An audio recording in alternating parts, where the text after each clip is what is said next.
ቅዱስ ሉቃስ ወንጌል ምዕራፍ 13 ቁጥር 24 ላይ የተመዘገበ ለትምህርታችን መነሻ የሚሆነን ቃል ነው። በጠበበው በር ለመግባት ተጋደሉ ይላል። ስለዚህ በዚህ ኃይለ ቃል ተነስተን ነው ያልኋችሁን ጊዜ አጠር ያለ ጊዜ ወስደን የምንማረውና ይህንን ኃይለ ቃል እግዚአብሔር በልባችን እንዲጽፍልን ጸጋ መንፈስ ቅዱስ በቃሉ በኩል በልባችን ላይ እንዲያርፍና እንዲያድር ሁላችንን እናገረዋለን። በጠባቡ በር ለመግባት በሉ እስኪ ተጋደሉ። በጠባቡ በር ለመግባት ምን በሉ? ተጋደሉ።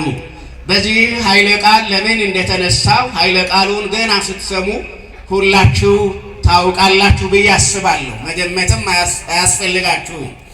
ዛሬ በዚህ ኃይለ ቃል የተነሳውበት ዋናው ምክንያት የቤተ ክርስቲያን የተጋድሎ ቀን እያንዳንዱ ቀን ቢሆንም የቤተ ክርስቲያን የክርስቶስን መስቀል ተሸክማ ያልተራመደችበት ያልዋለችበትና ያላደረችበት ጊዜና ደቂቃ ባይኖርም የዛሬው ቀን ደግሞ በተለየ መንገድ የሚታሰብ እጅግ የተጋድሎ ጽናትንና ክብርን የሚያሳይ ቀን ስለሆነ በዚህ ኃይለ ቃልና የትምህርት ርዕስ የተነሳሁት ለዚያ ነው።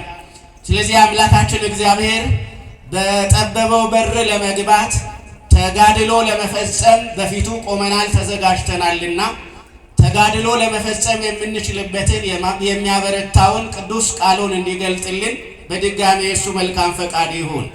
የጸጋ እናታችን የባህርያችን መመኪያ የቃል ኪዳን አማላጃችን በተጨነቅንና በተቸገርን ጊዜ ሳሊ ለነ ቅድስት እያልን እንድትለምንልን እንድትማልድልን ከልጇና ከወዳጇ ምሕረት ወደኛ እንድላክ እንድታሳስብልን የምንጠይቃት የምንለምናት የምንወዳት ወላዲተ አምላክ ድንግል ማርያም በእናትነት ፍቅር በቃል ኪዳን ምልጃ አትለየን።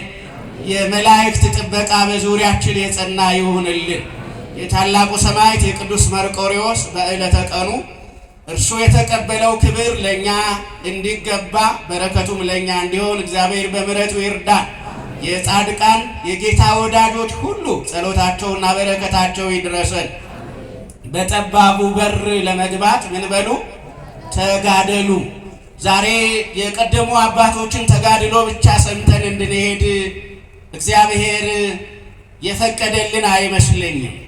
ያለንበት ዘመንም ተጋድሎ የሚጠይቅ ያለንበት ዘመንም ዘመነ ሰማዕታትን የሚመስል የተገኘንበትና የደረስንበት ጊዜ የዘመን መጠቅለያና የዘመን መቋጫ የሚመስል ጊዜ ነውና ዛሬም ለእያንዳንዳችን በፊታችን የቀረበና የተዘጋጀ የተጋድሎ የሰማዕትነት አክሊል አለና ያንን አክሊል ከእግዚአብሔር እጅ እንድንቀበል ሰማያዊ አክሊል ለመውሰድ በተጋድሎ እንድንጸና ሰማያዊ አክሊልን ለመቀበል በጠበበው በር በኩል ለመግባት መንፈሳዊ መረዳትና ዕውቀት እንዲኖረን እግዚአብሔር ይፈልጋልና ስለዚህ በዚህ ርዕስ የተነሳሁት የቅዱስ መርቆሬዎስን ታሪክ ለመናገር ብቻ ሳይሆን እኛም የቅዱስ መርቆሬዎስን ታሪክ ለመኖርና ለመድገም እንድንችል የእግዚአብሔር ቃል እንዲያበረታንና እንዲያተጋን ነው።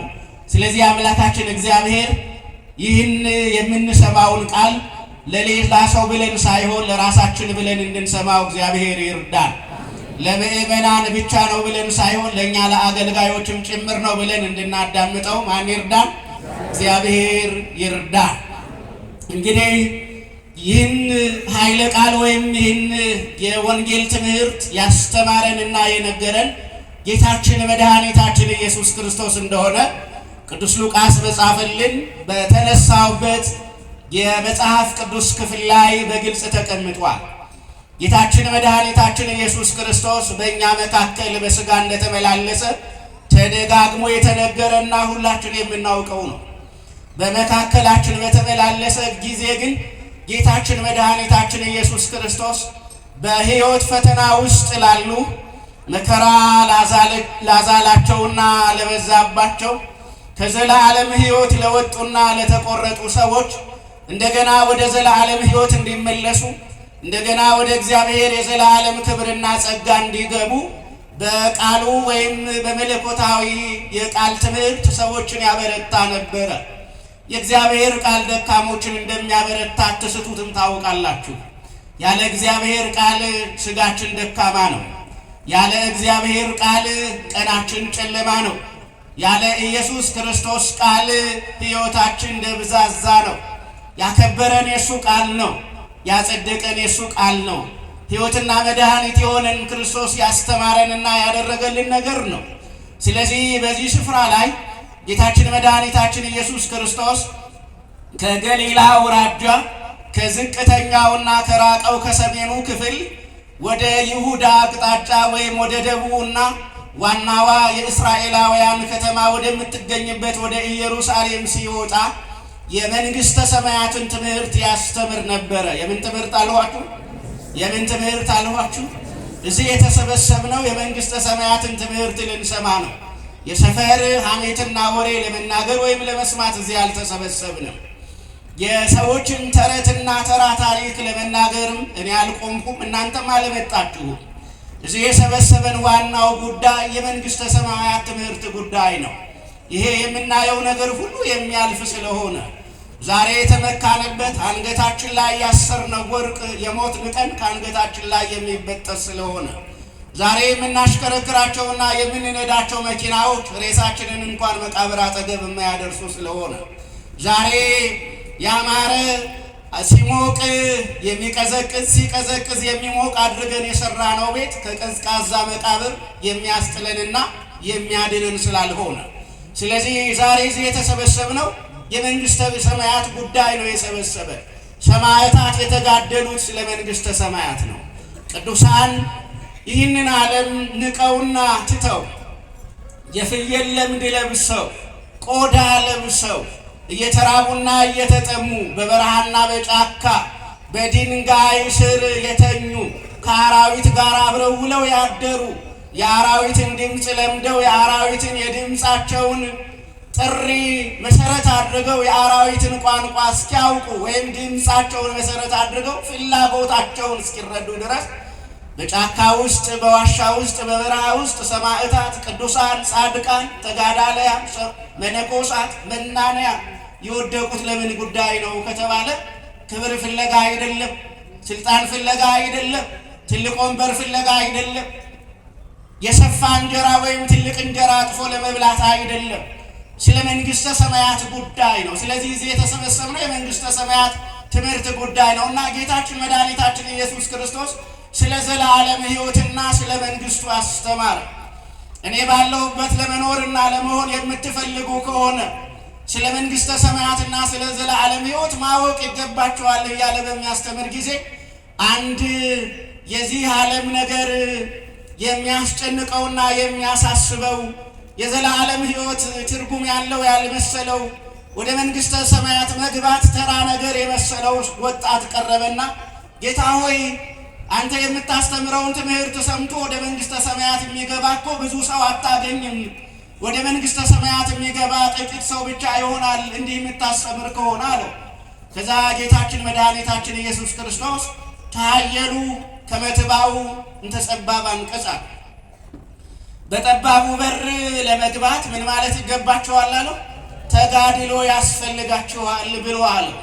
እና ይህ ቃል ይህ ትምህርት ጌታችን መድኃኒታችን ኢየሱስ ክርስቶስ ወደ ዘላለም ሕይወት ለመግባት እኮ ጭንቅ ነው። የመንግሥተ ሰማያት ነገር ሲነገርና ሲሰማ እኮ ያስደነግጣል።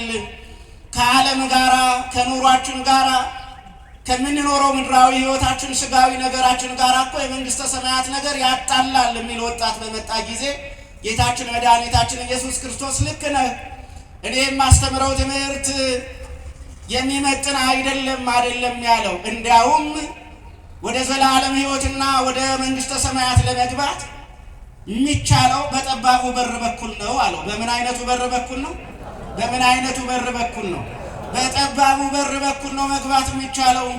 በሰፊው በር በኩል የሚያስገባ ወደ ዘላለም ሕይወትና ወደ መንግሥተ ሰማያት የሚወስድ መንገድ የለም አለ። ዛሬ በጠባቡ በር ለመግባት ነው እግዚአብሔር የሚያስተምረን። አዎ ጠባቡ በር ምንድነው ብለን እንነሳስኪ ወገኖች። ጠባቡ በር ምንድነው የሚለውን ነገር ካየን አንደኛው የጌታችንን የመድኃኒታችንን የኢየሱስ ክርስቶስን የኛም የሞት መስቀል የሆነውን የክርስቶስን መስቀል ተሸክሞ መጓዝ መራመድ በዚህ ምድር ላይ ጠባብ በር ነው። ለዚያ ነው እይክ ዘይጾረ መስቀለ ሞቱ እይክ ሊጸመደኒ ያለ ጌታ። የሞቱን መስቀል መሸከም መያዝ መውደድ ያልቻለ ሰው እኔን ሊያገለግል አይችልም አለ። ለካ ለእያንዳንዳችን የየራሳችን የሞት መስቀል አለ። ለካ እያንዳንዳችን የምንሸከመው መስቀል አለ። ለካ ለእያንዳንዳችን እግዚአብሔር ያዘጋጀልን ወደ ዘላለም ሕይወት ወደ መንግሥተ ሰማያት በጠባቡ በር በኩል ተሸክመነው ሄደን የምንገባበት የሞት መስቀል አለ። ስለዚህ አንደኛው ጠባቡ በር ምንድነው ከተባለ የሞት መስቀልን መሸከም ነው። ክርስቲያን የሞቱን መስቀል ተሸክሞ ይዞራል። ክርስቲያን ከዓለም ጋር እየተጣላ በምድር ላይ ይኖራል። ክርስቲያን መከራ እየተቀበለ ማንን ያመሰግናል? ማንን ያመሰግናል? እግዚአብሔርን ያመሰግናል። ይህም ያልፋል እያለ ያመሰግናል። ጌታ አንተ ለፍ ስትለው ያልፋል። ቀኑ ጨልሞ እንዳልቀረ ሁሉ በእኔ ላይ የወደቀው መከራ በእኔ ላይ የሆነው መከራ ለዘላለም አይደለም። የደስታ ጊዜ ይመጣል። የምስጋና ጊዜ ይመጣል። የክብር ጊዜ ይመጣል። የጸጋ ጊዜ ይመጣል። አንተን የምታነሳበትና የምታከብርበት ጊዜ ይመጣል እያለ ክርስቲያን ማንን ተስፋ ያደርጋል? በመከራ ውስጥ ሆኖ እግዚአብሔርን ተስፋ ያደርጋል። በድህነት ውስጥ ሆኖ እንደ ባለጸጋ ራሱን ይቆጥራል።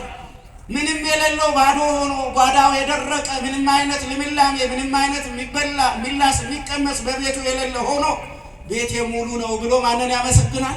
እግዚአብሔርን ያመሰግናል። የቀደሙ አባቶቻችን እንዲህ ኖሩ፣ እንደነገርኳችሁ ቃል ኖሩ።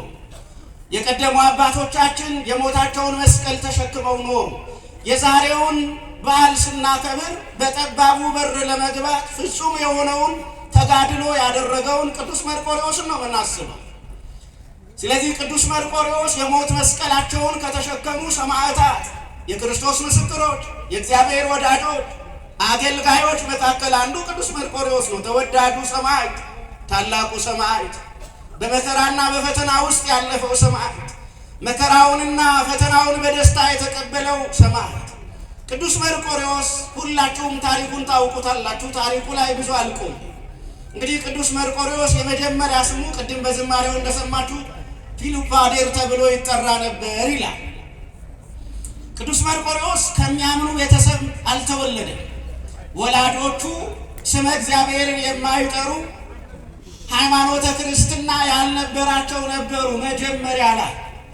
ስለዚህ የመጀመሪያ ስሙ ስመ እግዚአብሔርን የሚያከብር ሃይማኖተ ክርስትናን የሚያወሳ ወይም የሚያሳይ ስም አልነበረም ፊሉፓዴር የሚለው ስሙ።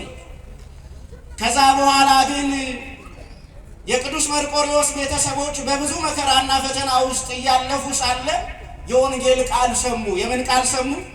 የምን ቃል ሰሙ? አሕዛባውያን ሆነው ሳለ በድንገት የወንጌል ቃል ሰሙ። አረማውያን ሆነው ሳለ በድንገት የወንጌል ቃል ጆሯቸው ላይ ደረሰ። ጣዖታትን በሚያመልክ ማህበረሰብና ሕዝብ መካከል እየኖሩ ለተቀረበውና ለቆመው ለተቀረጸው ድንጋይ ለቆመው እንጨት የተለያዩ እንስሳትን መስዋዕት አድርገው የሚያቀርቡ ሰዎች እንጨቱንና ድንጋዩን አለዝበውና ቀርበው በሚያመልኩበት በዚያ ዘመን የቅዱስ መርቆሬዎስ ቤተሰቦች ድንገት የወንጌል ቃል ሰሙ። በሰሙት ቃል ተለወጡ። በሰሙት ቃል ምን አሉ? በሰሙት ቃል ምን አሉ? የእግዚአብሔር ወንጌል አንድ ቀን ሰምተነው በቅጽበት ይለውጣል አይለውጥም?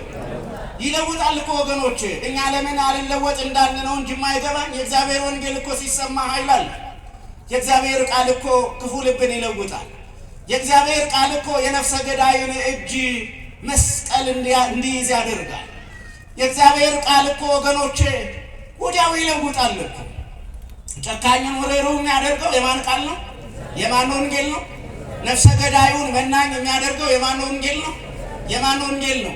ነጣቂውን፣ ቀሚውን፣ ገፋፊውን ሰጪ መጽዋዕት የሚያደርገው የማን ወንጌል ነው? የማን ወንጌል ነው ወገኖች? የእግዚአብሔር ርቆ የቆመውን ካህን የሚያደርገው፣ አገልጋይ የሚያደርገው፣ መምህር የሚያደርገው፣ ዘማሪ ዲያቆን የሚያደርገው የማን ወንጌል ለውጦት ነው? የእግዚአብሔር ወንጌል ለውጦት ነው። ዛሬ ልባችን የሚለወጥበት ቀን እንዲሆን እግዚአብሔር ይርዳል። ልብስ ለውጠን መተናል። ልባችንን ጌታ ይለውጥልን። ልብስ ቀይረን መተናል። ህይወታችንን ማን ይቀይርልን?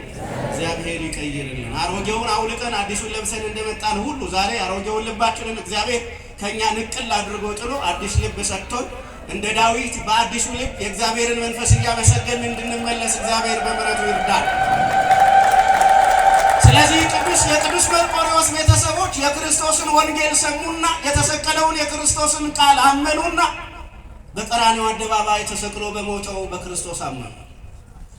በቀራንዮ አደባባይ የተሸነፈ በመሰለው ግን መቃብርንና ሞትን ድል አድርጎ በተነሳው በአብ ቀኝ በተቀመጠው እንደገና በኃጥአንና በጻድቃን ለጻድቃን ሊፈርድላቸው በኃጥአን ሊፈርድባቸው በሚመጣው በክርስቶስ አምነው ተጠመቁ። እግዚአብሔር ይመስገን ወገኖች ተጠመቁ።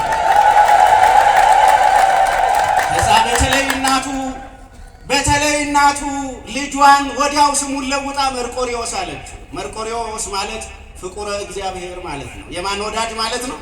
የማን ወዳጅ ማለት ነው? ከዛሬ ጀምሮ እግዚአብሔርም አንተን ወዷል፣ አንተም ማንን እየወደድክ ትኖራለህ አለችው። እግዚአብሔርን እየወደድክ ትኖራለህ አለችው። ወዳጅህ እግዚአብሔር ነው አለችው። ሰው ወዳጅ ብታደርገው ይከዳል፣ አባትህም ጥሎ ይጠፋል፣ እኔም እሞታለሁ። እኔ ስሞት አባትህ ሲጠፋ የማይለይ የሁል ጊዜ ወዳጅህ እሱ በሰማይ ያለው ማን ነው አለችው። እግዚአብሔር ነው። እውነተኛ ወዳጅህ እግዚአብሔር ነው። ታምኖ የማይከዳ ወዳጅህ እግዚአብሔር ነው። ምሎ መሐላውን የማያፈርስ ቃል ኪዳኑን የማያፈርስ ወዳጅ እግዚአብሔር አለ። በእኔም አትደገፍ፣ በአባትህም አትደገፍ፣ በአባትህ ስልጣንም አትመካ፣ በእኔም እናትነት አትመካ። የኔም የእናትነት ፍቅር ይቀዘቅዛል፣ የአባትህም ስልጣን ይሻራል። ስልጣን ወይም ማይሻር ፍቅር ወይም ማይቀዘቅዝ በሰማይ ወዳጅ ያለህ እግዚአብሔር። ስለዚህ ስምህ መርቆሬዎስ ነው አለች። ወዳጅ የሆነን አምላካችን እግዚአብሔር ስሙ ይመስገን። ስለዚህ መርቆሬዎስ ማለት አንደኛው ፍቁረ እግዚአብሔር ማለት ነው። ሁለተኛ ላይኩ ለክርስቶስ ይለዋል። የክርስቶስ አገልጋይ ይባላል። የማን አገልጋይ? የማን አገልጋይ? እኛ የማን አገልጋይ ነን? ማንን ልታገለግሉ መጣችሁ? ለማን ምስጋና ልትሰዉ መጣችሁ?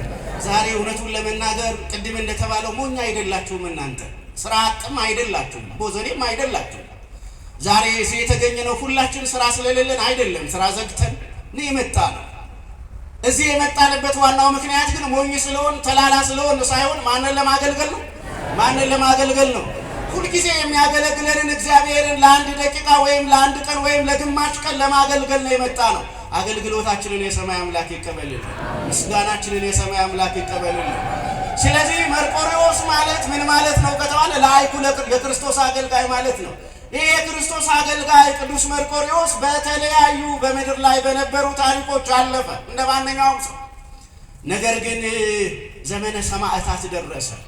ዘመነ ሰማዕታት የሚባለው ታውቁታላችሁ ብዬ አስባለሁ። በታሪክ ከሁለተኛው መቶ ክፍለ ዘመን በኋላ ያለው በተለይ ሶስተኛው መቶ ክፍለ ዘመን በተለይ ደግሞ ለ40 ተከታታይ ዓመት ዘመነ ሰማዕታት ሆነ።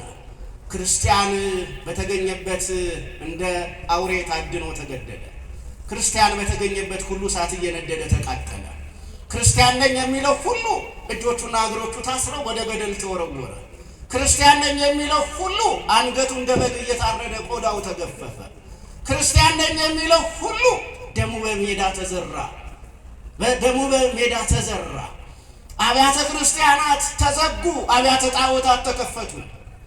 ደጋግ ሳይሆን ክፉ ነገስታት መጡ። የክርስቲያኖችን ሕይወት የሚጠብቁ ሳይሆን የክርስቲያኖችን ሞት የሚያፋጥኑ፣ ከአውሬ ጋራ ክርስቲያኖችን የሚያታግሉ፣ የክርስቲያኖችን አንገት በማረድና ክርስቲያኖችን በገደል በሜዳ በመጎተትና በመጣል ምስጋና ለጣዖታት የሚያቀርቡ ደስታ የሚያቀርቡ መንግስታችን ጸና የሚሉ ነገስታት መጡ። እርግጥ እነዛ ነገስታት እንደመጡ ዘመናቸው አልረዘመም። ማን ዘመናቸውን አሳጠረው? ማን ዘመናቸውን አሳጠረው? ክፉ ነገስታትን ማን ዘመናቸውን ያሳጥራል? ማን ዘመናቸውን ያሳጥራል? እግዚአብሔር ክፉ ነገስታትን ሲመጡ ዝም ይላቸዋል። ዝም የሚላቸው ለምንድን ነው ከተባለ ህዝቡ እንዲማር ዝም ይላቸዋል።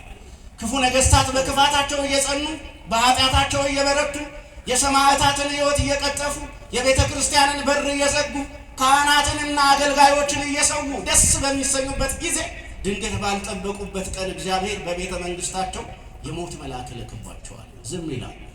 እግዚአብሔር ዝም ያሰኛቸዋል። ማን ዝም ያሰኛቸዋል? ማን ዝም ያሰኛቸዋል? ትዕቢታቸው ባዶ ይሆናል። ትምክህታቸው እንደ ጉም እንደ ጢስ በኖ ይጠፋል። ኃይላቸው ይደክማል። ክንዳቸው ይሰለስላል። ማን ሲነሳ? ማን ሲነሳ አልኋችሁ? እግዚአብሔር ሲነሳ። ስለዚህ ዘመነ ሰማዕታት ታሪኩ ሰፊ ነው፣ ከባድ ነበረ። በዛ በዘመነ ሰማዕታት አንድ ዳክዮስ የሚባል ጨካኝ ንጉሥ ተነሳ። መጀመሪያ ክርስቲያን የነበረ ይመስላል።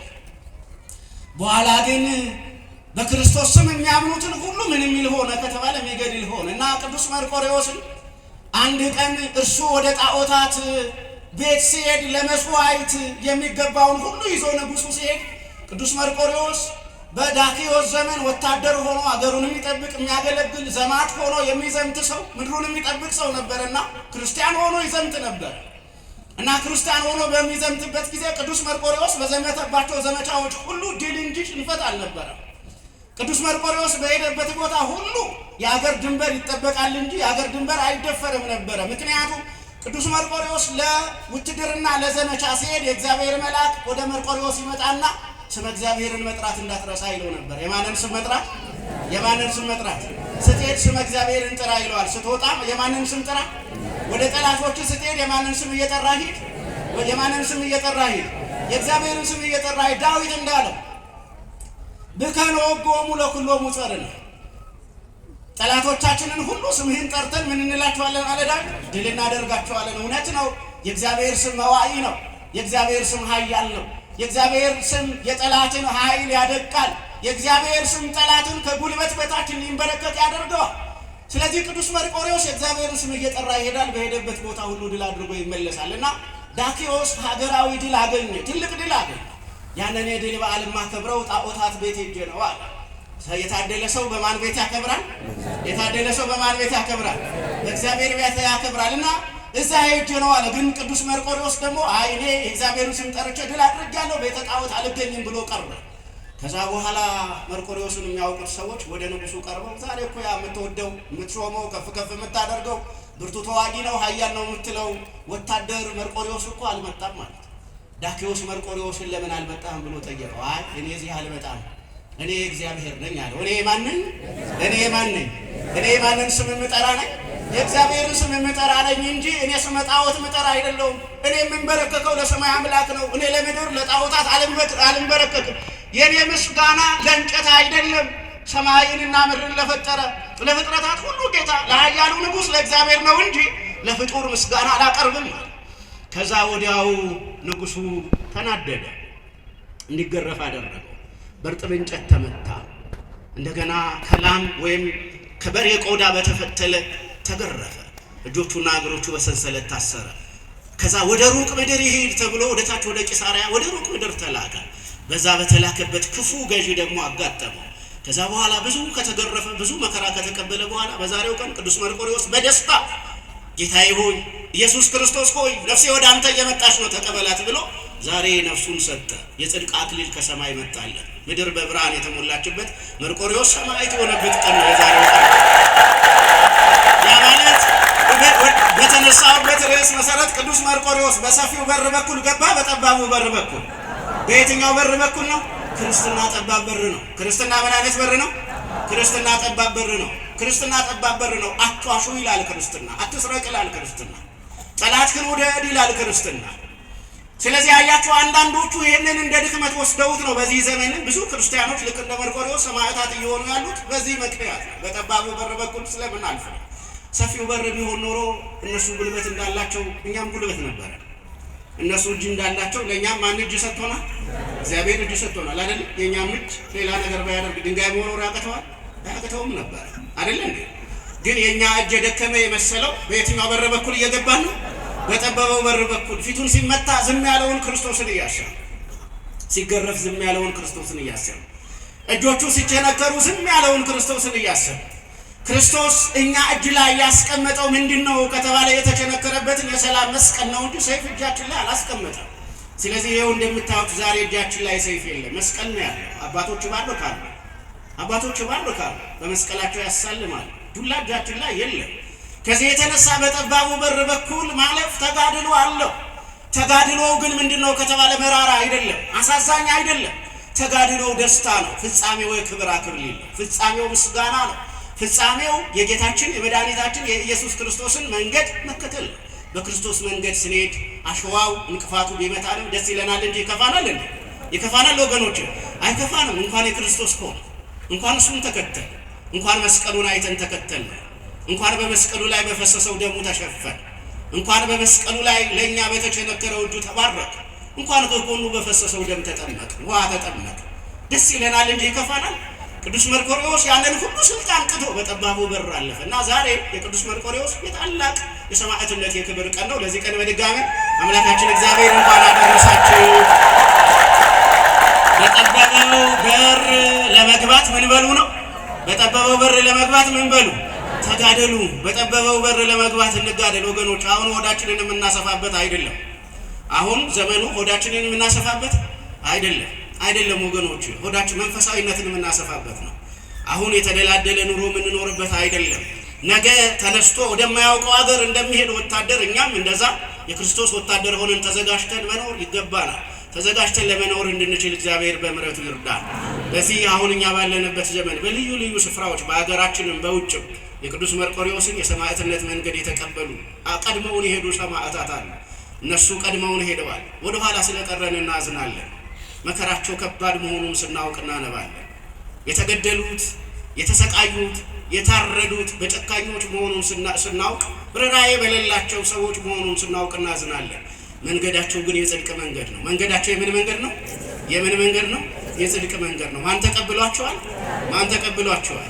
ገና ምንም የማያውቁ ሕፃናት ሲገደሉ ማን በደስታ ይቀበላቸዋል?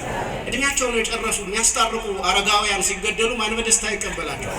እግዚአብሔር በደስታ ይቀበላቸዋል። ግን ለሚቀረው ትውልድ ወዮ አይደለ? ለሚቀረው ትውልድ ወዮ። ረሃብ ለሚቀጣው፣ ሰይፍ ለሚመታው፣ አንበጣ ለሚበላው፣ መከራ ለሚበዛበት፣ ሞት ፈልጎ ለማያገኘው፣ በመከራ ውስጥ ረጅም ዘመን ለሚቆየው ለዛ ትውልድ ወዮ ነው እንጂ የሚባለው። እነዚህ ሰማዕታትማ ሄደዋል። የደማቸው ፍሬ ቤተክርስቲያን ስታስበው ትኖራለች። የመርቆሬዎስን የደም ፍሬ ቤተክርስቲያን እያሰበች ዛሬ ታቦተ ሕግ አውጥታ በመርቆሬዎስ ስም ቤተክርስቲያን ሰርታ እንደምታከበር ሁሉ የእነሱንም የሰማዕትነት ዘመን የሚያስብ ትውልድ ክርስቲያን ይመጣል። እግዚአብሔር ሰው ያስነሳል አይደለም? ስለዚህ እግዚአብሔር ሰው ያስነሳል። እኛ ሰው እንድንሆን ግን እግዚአብሔር በምሕረቱ ይርዳል። እኛም ለእግዚአብሔር የተነሳን ሰዎች ነን ወይስ የተኛን ሰዎች ነን? የተነሳን ሰዎች ነን። ክርስቲያን ወገብን ማጥበቅ ነው። ወገባችሁን አጥብቃችሁ በእውነት ወገባችሁን ታጥቃችሁ በጽድቅ እየተመላለሳችሁ በንስሐ እየተመላለሳችሁ በአባቶች እየተመከራችሁ በካህናት አጠገብ ለመኖር ፈቃደ ሥጋችሁን ለፈቃደ ነፍሳችሁ አስገዝታችሁ ይህንን ክፉ ዘመን በጥበብ በጸሎት በጾም በብልሃት በርኅራኄ በቸርነት ለተጎዱት በማዘን ለማሳለፍ መትጋት ይኖርባችኋል። እንደዛ ስናደርግ የቅዱስ መርቆሬዎስን በዓል ያከበርንበት ትርጉሙ ገብቶናል ማለት ነው። ትርጉሙ እንዲገባን እግዚአብሔር በምሕረቱ ይርዳን። ይቆየን።